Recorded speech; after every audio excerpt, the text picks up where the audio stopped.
আসসালামু আলাইকুম প্রিয় দর্শক, প্রতিদিনের মতো আবার হাজির হয়ে গেছি নতুন একটা রেসিপি নিয়ে। আজকে আমি আপনাদের পটলের একটা দুর্দান্ত রেসিপি করে দেখাবো। তো ভিডিওটি প্রথম থেকে শেষ পর্যন্ত দেখার অনুরোধ রইল। ভালো লাগলে একটা লাইক দিয়ে চ্যানেলটিকে সাবস্ক্রাইব করে আমার পাশে থাকবেন। তো চলুন বন্ধুরা, কীভাবে এই পটলের দুর্দান্ত রেসিপিটি বানাচ্ছি। পটলগুলো আমি আগে থেকে ধুয়ে পরিষ্কার করে নিয়েছি আর এরকম অর্ধেক ভাগ করে নিয়েছি। এবার পটলের ভিতরের বীজটিকে আমি চামচ দিয়ে এভাবে করে বের করে নেব। দিয়ে একটা বাটিতে আমি সাইডে রেখে দেব।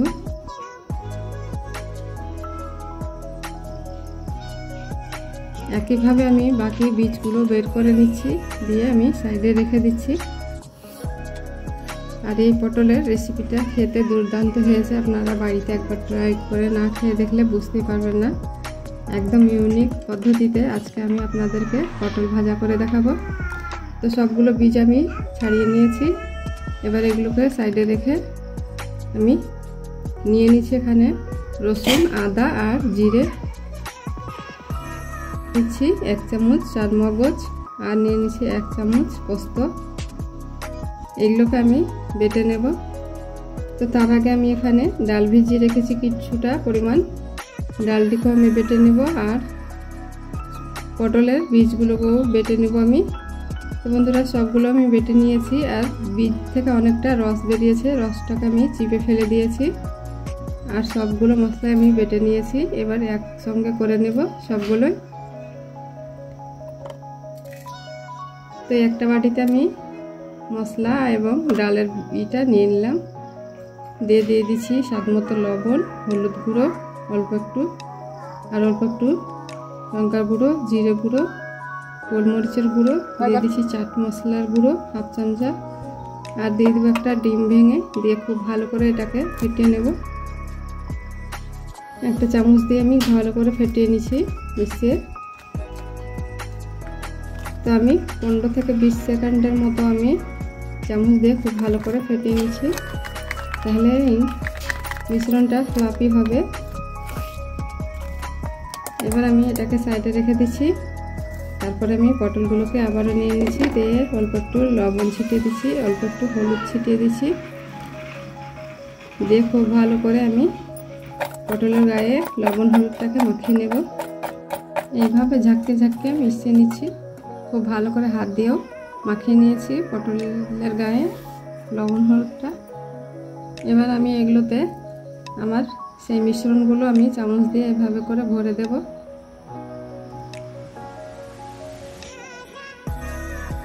এইভাবে করে ভরে বরাবর করে দিচ্ছি, যেন উঁচু না হয়ে থাকে।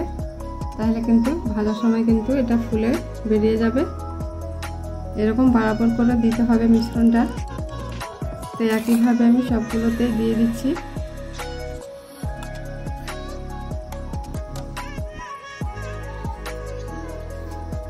খুব সহজভাবে কিন্তু এই পটল ভাজার রেসিপিটা আপনাদেরকে করে দেখাচ্ছি। কোনো মেহনত লাগবে না, খুবই তাড়াতাড়ি করে নেওয়া যায়। তো সবগুলোতে আমি ভরে নিয়েছি মিশ্রণটা। এবার আমি চুলোয় প্যান চাপিয়ে দিয়েছি আর দিয়ে দিচ্ছি সরষের তেল। আপনারা চাইলে সাদা তেলও করতে পারেন। দিয়ে তেলটাকে মেল্ট করে নিচ্ছি চারিদিকে প্যানের গায়ে। দিয়ে তেলটাকে গরম করে নেব। তো আমি হাই হিটে তেলটাকে গরম করে নিচ্ছি। তারপরে দিয়ে দিচ্ছি এইভাবে উল্টে উল্টে পটলগুলো, যেন মিশ্রণটা আগে অ্যাবজর্ব হয়ে যায় পটলের গায়ে। তার জন্য আমি উল্টে উল্টে এভাবে আগে সেঁকে নেব। এখন আমি গ্যাসের ফ্লেমটাকে লো টু মিডিয়ামে করে দিয়েছি। হাইতে থাকলে কিন্তু পটলগুলো জ্বলে যাবে কিংবা ভিতরে কাঁচাই থেকে যাবে। মিডিয়াম আঁচে পটলগুলোকে ভেজে নিতে হবে। এক পিঠ ভাজা হয়ে গেলে এবার আমি আস্তে করে এভাবে খুন্তি দিয়ে আমি উল্টে দিচ্ছি।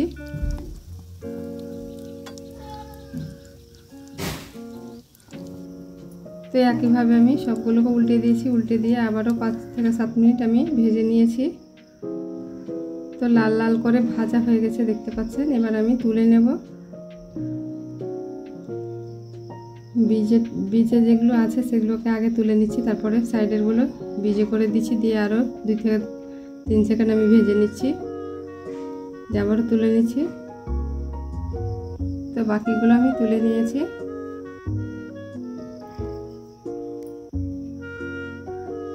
তো বন্ধুরা এই যে দেখুন সবগুলো আমি ভেজে তুলে নিয়েছি, আর দেখতে কতটা লোভনীয় লাগছে। এরকম পটল ভাজা আর ডাল করে নেন, তাহলে কিন্তু বাচ্চা থেকে বড় সকলেই খুবই পছন্দ করে খেয়ে নেবে। একদমই দারুণ হয়েছে। আমি একটা ভেঙে দেখাচ্ছি ভিতরটা কতটা সফট আর উপরে মুচমুচে হয়েছে।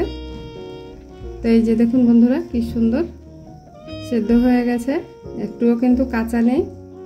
তো বন্ধুরা ভিডিওটি কেমন লাগলো, আশা করছি ভালো লেগেছে। ভালো লাগলে অবশ্যই একটা লাইক দিয়ে চ্যানেলটাকে সাবস্ক্রাইব করে আমার পাশে থাকবেন। আর আমার ভিডিওগুলো যদি ফেসবুক পেজ থেকে দেখে থাকেন তাহলে ফলো করবেন।